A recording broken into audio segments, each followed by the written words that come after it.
नमस्कार साथियों, मैं सन्नी राणा आप सभी का विद्याकुलम ट्यूटोरियल में स्वागत करता हूं। आज हम लोग फिजिक्स के चैप्टर 1 यूनिट एंड मेजरमेंट में टॉपिक डायमेंशन के बारे में स्टडी करेंगे। डायमेंशन और dimensional formula and dimensional equation, ये तीन बातें हमको इस वीडियो में आज सीखनी है। ओके, तो सबसे पहले हम डिस्कस करते हैं कि डायमेंशन क्या होता है। जैसा कि टॉपिक में यहाँ पर लिखा हुआ है, dimension, dimensional formula and dimensional equation. तो स्टार्ट करते हैं सबसे पहले डायमेंशन।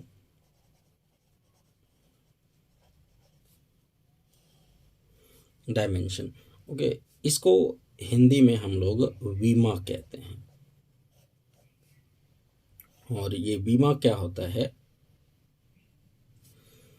तो जैसा कि पिछले वीडियो में हम लोगों ने देखा हुआ है, फंडामेंटल फिजिकल क्वांटिटी और derived physical quantity. Fundamental physical quantity 7 होते हैं और डिराइव्ड फिजिकल क्वांटिटी की संख्या अनगिनत है। डिराइव्ड फिजिकल क्वांटिटी जो होते हैं वो फंडामेंटल से ही निकाले जाते हैं, यानी कि by the help of fundamental physical quantities we have derived physical quantity. Okay, so जब हम derived physical quantity को निकालते हैं तो हमें किसी के पावर को घटाना पड़ता है या किसी के पावर को जोड़ना पड़ता है। फंडामेंटल फिजिकल क्वांटिटी है, उनके पावर को जोड़ना या फिर उनके पावर को घटाने की आवश्यकता होती है। तो इसी पावर को हम डायमेंशन कहते हैं। सपोज दैट यहाँ पर अगर हम बात करें, ठीक है,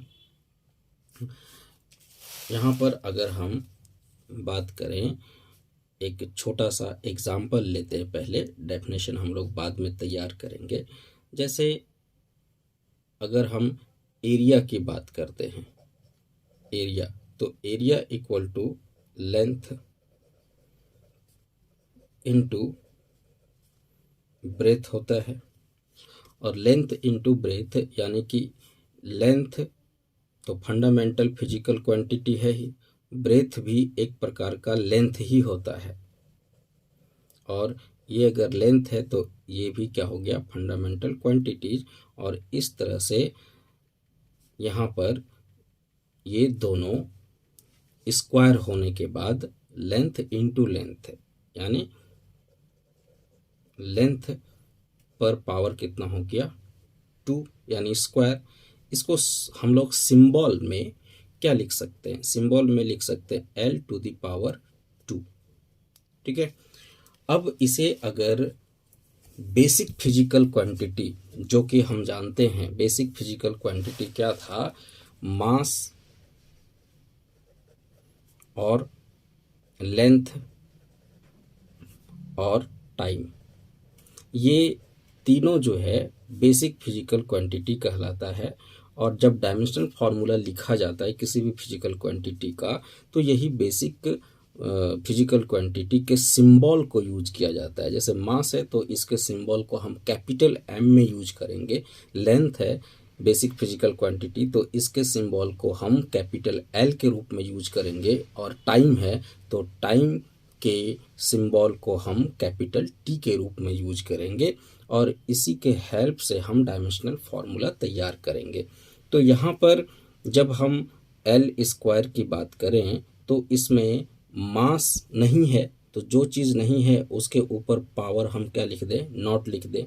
क्योंकि आप जानते हैं अगर किसी के ऊपर पावर 0 हो तो उसका वैल्यू कितना होता है, 1 होता है। इसलिए अगर यहाँ पर M को लिखना चाहते हैं, मास को इंट्रोड्यूस करना चाहते हैं, तो M के ऊपर पावर क्या लगा देना होगा, 0। और इसी तरह से टाइम को इंट्रोड्यूस करना चाहते हैं तो T के ऊपर पावर लगा देना होगा 0। तो ये जो पावर है, 0 हो गया, 2 हो गया, फिर से 0 हो गया, तो this power is known as dimension. ठीक है, तो कुल मिलाकर के डायमेंशन क्या होता है, एक प्रकार का पावर है। ठीक है, जो बेसिक फिजिकल क्वांटिटी यानी कि मास, लेंथ और टाइम के ऊपर लिखा जाता है। ठीक है, और ये पावर लिखने का ज़रूरत क्यों होता है? तो जब हम डिराइव फिजिकल क्वांटिटी, यानी कि जब फंडामेंटल फिजिकल क्वांटिटी से हम किसी दूसरे फिजिकल क्वांटिटी को निकालते हैं, मालूम करते हैं या फिर उसको डिराइव करते हैं, तो हमें इस पावर को जोड़ना या फिर घटाना पड़ता है।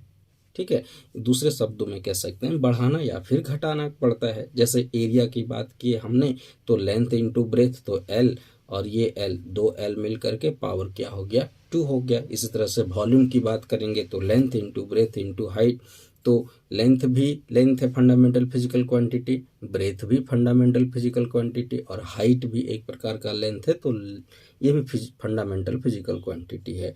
तो कुल मिलाकर के यहाँ एल क्यूब हो जाएगा। तो एल क्यूब यानी ये जो क्यूब लिखेंगे हम, that 3 is the dimension.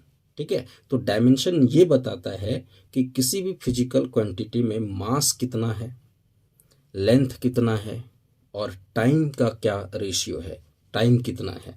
Okay, अब जब हम इसको डायमेंशन फार्मूला के रूप में लिखेंगे तो सबसे महत्वपूर्ण बात जो ध्यान देने वाली है वो, इसे हम बिग ब्रैकेट के अंदर लिखा करते हैं। सो ये हो गया आपका एरिया। तो एरिया को हम सिंबल में कैपिटल ए लिख देते हैं। तो area equal to M naught L two T naught, ऐसा रीड करेंगे। एम के ऊपर जो पावर 0 दिख रहा है उसे हम नॉट रीड करेंगे। ठीक है, और ये जो पावर 2 दिख रहा है उसे सीधा सीधा 2 पढ़ेंगे और ये जो 0 है उसे भी नॉट पढ़ेंगे। अब पढ़ने का तरीका क्या होगा, डायमेंशनल फार्मूला को M naught L two T not, इसे हम ऐसे भी लिख सकते हैं, सीधा L2 भी लिख करके काम चला सकते हैं शॉर्ट में। ठीक है, वैसे इस तरह से लिखना, तीनों फिजिकल क्वांटिटी जो बेसिक फिजिकल क्वांटिटी है उसके रूप में लिखना ज़्यादा उचित होता है।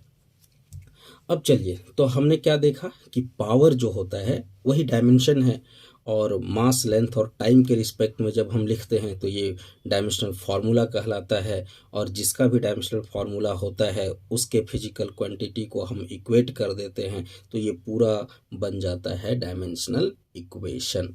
ओके, तो यहाँ पर जो समझने वाली बात है हियर, ये 3 बातों को महत्वपूर्ण समझना है। पहला बात कि here 0, 2, 0 are the dimensions.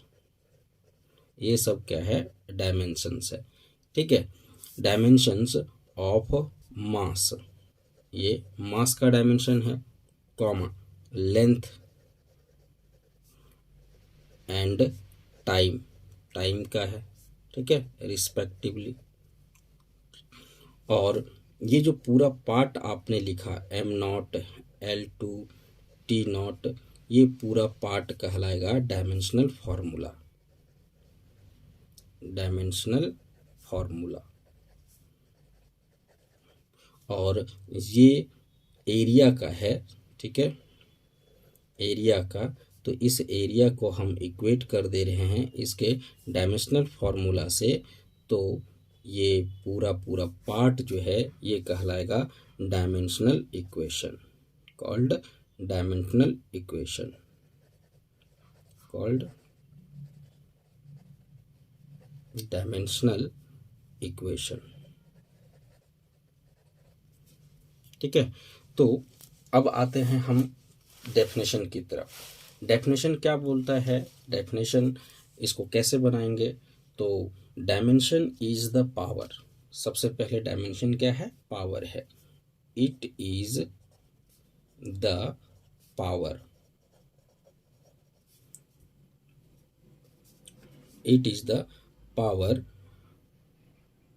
On basic physical quantity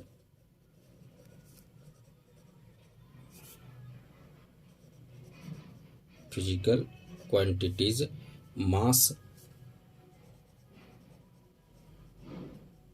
comma length and time. It is the power on basic physical quantities, mass, length and time, which is rise or decrease for derive the other physical quantity, physical quantities।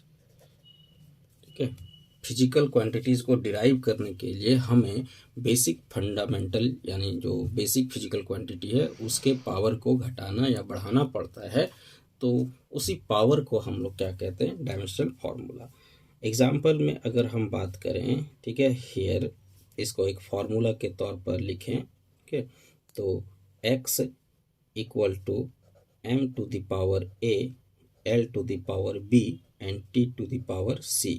तो यहाँ पर x जो है, hair x क्या है, तो x equal to any physical quantity, any physical quantity, और a is the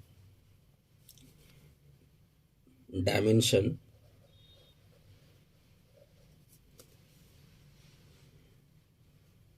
in mass, comma b equal to dimension in length, and c equal to dimension in time। Okay, तो इस तरह से ये हो गया आपका डायमेंशनल फार्मूला और ये डायमेंशनल इक्वेशन। मेरे ख्याल से ये आप लोगों को समझ में आया होगा। और अब हम लोग कुछ इम्पॉर्टेंट डायमेंशनल फार्मूला निकालना सीखते हैं फिजिकल क्वांटिटी का। ठीक है, उससे पहले जो बेसिक फिजिकल क्वांटिटी होते हैं, ठीक है, 7, उसके डायमेंशनल फार्मूला को हम लोग लिख लेते हैं। तो some important dimensional formula here.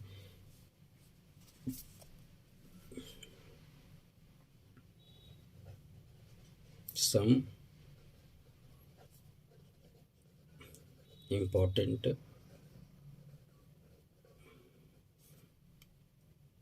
Dimensional formula. कुछ इम्पोर्टेंट जो डायमेंशनल फार्मूला है उसको हम पहले लिख देते हैं। सबसे पहले हम लोग बात करते हैं किसका, मास का। जो फंडामेंटल फिजिकल क्वांटिटी है मास, तो इस मास का सिंबल होता है m, और इसका जो डायमेंशनल फार्मूला होगा, ठीक है, वो दैट इज m ही लिख सकते हैं। इसके ऊपर पावर चाहे तो आप ऐसे भी लिख सकते हैं, और में m पर पावर 1, या फिर अगर चाहे तो m1 L0 T0। ठीक है, ये तीनों के तीनों डायमेंशनल फार्मूला हैं। ओके, और दूसरा अगर हम बात करें लेंथ का, जो कि L है, यानी कि इसको भी L लिख सकते हैं आप, या फिर L1 लिख सकते हैं, या फिर M0 L1 T0। इसी तरह से थर्ड नंबर टाइम। टाइम जो फंडामेंटल फिजिकल क्वांटिटी है, इसके लिए आप सीधा सीधा T लिख सकते हैं, या फिर T1 लिख सकते हैं, या फिर यहाँ पर M0 L0 और T1 लिख सकते हैं। तो इस तरह से ये तीन फंडामेंटल फिजिकल क्वांटिटी का डायमेंशनल फार्मूला हो गया। 7 इसमें हमको लिखना है, बाकी फिर 7 के बाद हम डिराइव्ड फिजिकल क्वांटिटी के डायमेंशनल फार्मूला की तरफ आगे बढ़ेंगे। ओके, तो आज के वीडियो के लिए इतना ही रखते हैं, और फिर नेक्स्ट वीडियो में हम लोग इससे आगे की बात करेंगे। ओके, तब तक के लिए थैंक यू।